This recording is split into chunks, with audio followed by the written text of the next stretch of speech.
In today's video, I'm going to teach you how to downgrade Woocommerce.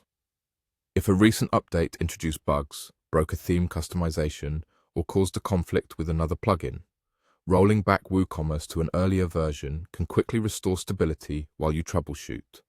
We'll keep this simple and safe, and I'll share helpful tips along the way so you feel confident throughout the process.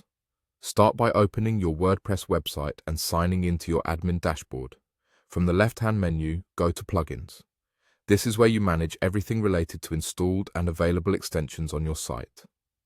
In the Plugins area, use the option to add a new plugin and search for one called WP Rollback.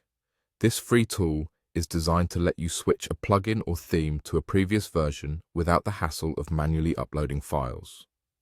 When you see WP Rollback in the results, open its details to confirm you have the right plugin, then install and activate it.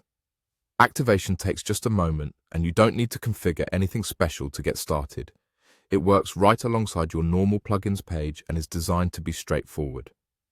After activation, head back to your list of installed plugins. You'll notice a new rollback option next to plugins that support it, including WooCommerce. That option opens a list of earlier versions available for your site. You can review version numbers, check dates, and select a release that predates the update causing issues. The tool will guide you through a confirmation screen and handle the switch automatically, including deactivating and reactivating the plugin for you. A few best practices will make this smoother. Choose the most recent stable version before the one that introduced the problem, rather than jumping far back.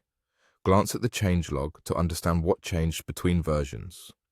It's also a good idea to have a fresh backup before any rollback, just in case you want to revert again. After the downgrade completes, browse a few critical pages, run a test checkout if applicable, and clear any caching layers so you're seeing the latest state.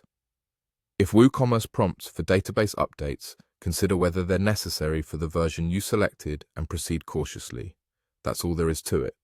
By opening your WordPress site, going to Plugins, finding and activating WP Rollback, and then exploring its rollback option for WooCommerce, you can move to a previous version quickly and cleanly.